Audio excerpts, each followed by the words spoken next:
This is Defense News Weekly from Newsgate Television, edition number 15. In this edition, USA agrees to jointly produce engines for LCA Mark2 and also agrees to sell world-class Sea Guardian weaponized drones for Indian Navy. The news from Defense Industrial Corridor in Uttar Pradesh indicates that almost 95% of its projected land has been acquired, and Vietnam pledges support to India's cause in the Indo-Pacific region. But first thing first. In a far-reaching and landmark defense deal struck during Prime Minister Narendra Modi's state visit to America, the United States has finally agreed to part away critical technology to jointly manufacture much-needed engines for light combat aircraft, the LCA Mark2 version, the futuristic fighter jet which is fully designed and fabricated within India. Late on Thursday evening, on 22nd of June, the General Electric Company formally announced that GE Aerospace's F414 engines would be co-produced with Hindustan Aeronautics Limited in India to power the Tejas LCA Mark2. Around 100 LCA Mark2 fighter jets will be manufactured in India to be commissioned for Indian Air Force by 2026. Knowledge and designs to manufacture fighter jet engines are closely guarded secrets. They are literally the holy grail of defense industrial units. United States has now agreed to partner with India not only to jointly manufacture the particular GE jet engine known as by its numbers F414 with India's specific power plant designated by the initials INS-6. In 1986, GE began working with Aeronautical Development Agency and HAL, the Hindustan Aeronautics Limited, to support the development of India's light combat aircraft with F404 engines. Subsequently, GE Aerospace's F404 and F414 have been part of development and production programs of LCA Mark1 and LCA Mark2 programs. In total, 75 F404 engines have been delivered and another 99 are on order for LCA Mark1A.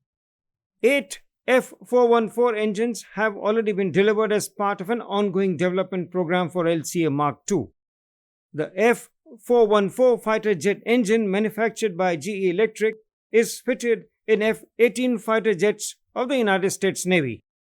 A press statement by the General Electric Company issued on Thursday said, "Today's agreement will advance GE Aerospace's earlier commitment to build 99 engines for the Indian Air Force as part of LCA Mark2 program.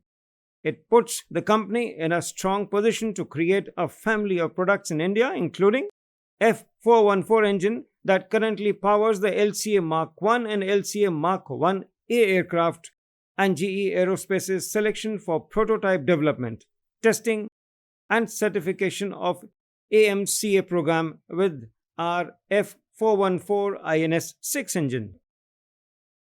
In addition, GE will continue to collaborate with Indian government on AMCA Mark2 engine program, the General Electric Company's statement added. Staying with the news from Prime Minister's America visit, another far-reaching defense deal was struck, that of Predator drones coming to India in a big way. The new versions of world-famous Predator drones are now known as MQ-9B Sea Guardian and Sky Guardian drones.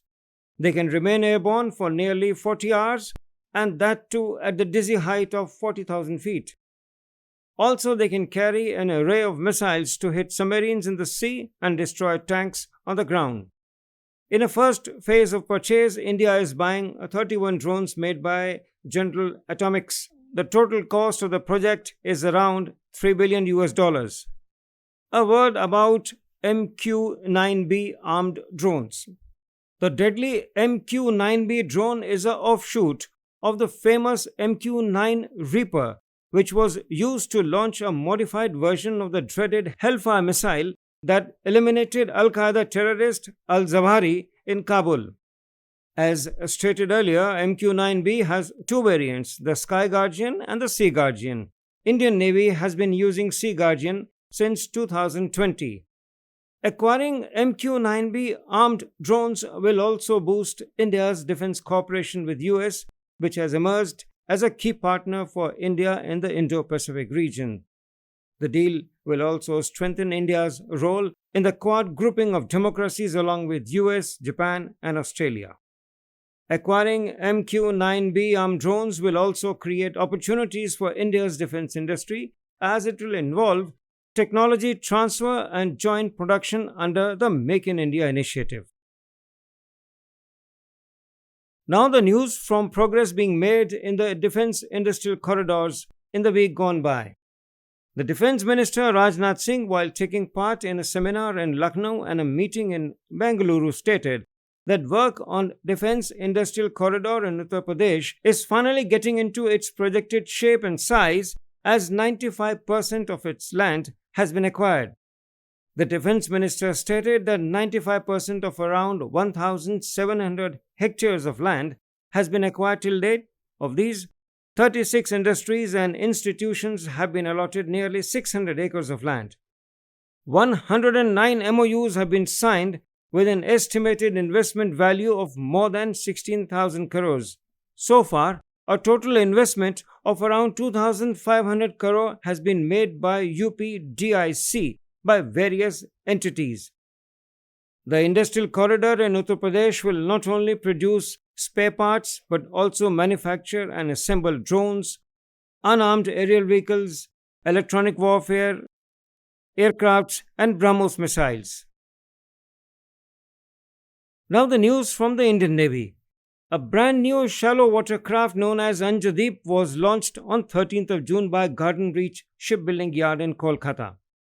Aptly named after the island of Anjadeep, located off the Karwar coast, this shallow water patrol vessel is designed to undertake anti-submarine operations in coastal waters, low-intensity maritime operations, and mine-laying operations including subsurface surveillance in the littoral waters.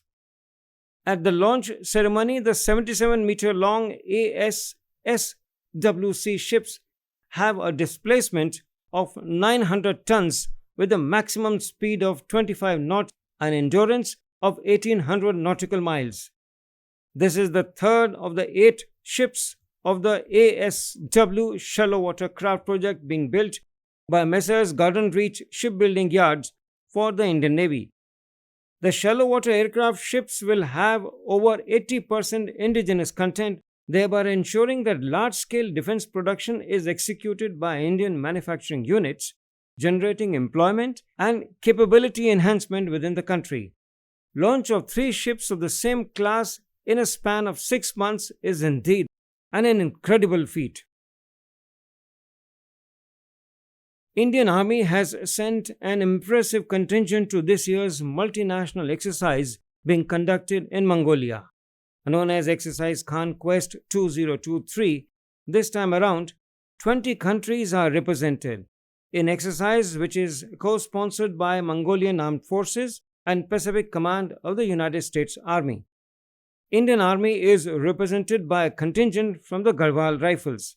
The 14-day exercise is aimed at enhancing interoperability of the participating nations for sharing experience and to train uniformed personnel for the United Nations peacekeeping operations. The exercise will prepare participants for future UN peacekeeping missions, develop peace operations capabilities, and enhance military readiness. The military exercise will enhance the level of defense cooperation between Indian Army and the participating countries, especially with the Mongolian Armed Forces, which will enhance bilateral relations between the two countries. The week gone by also saw a significant visit by the Vietnamese Defense Minister, who pledged support for India's maritime role in the Indo-Pacific region. The Defense Minister Rajnath Singh held talks with the Minister of National Defense of Vietnam, General Phan Vong Gang, in New Delhi on June the 19th. Both ministers identified means to enhance existing areas of collaboration, especially in the field of defense industrial cooperation, maritime security, and multinational cooperation. Defense Minister also announced the gifting of indigenously built in-service missile corvette INS Kripan, which will be a milestone in enhancing capabilities of Vietnam People's Navy. Vietnam is an important partner in India's Act East policy and the Indo-Pacific region.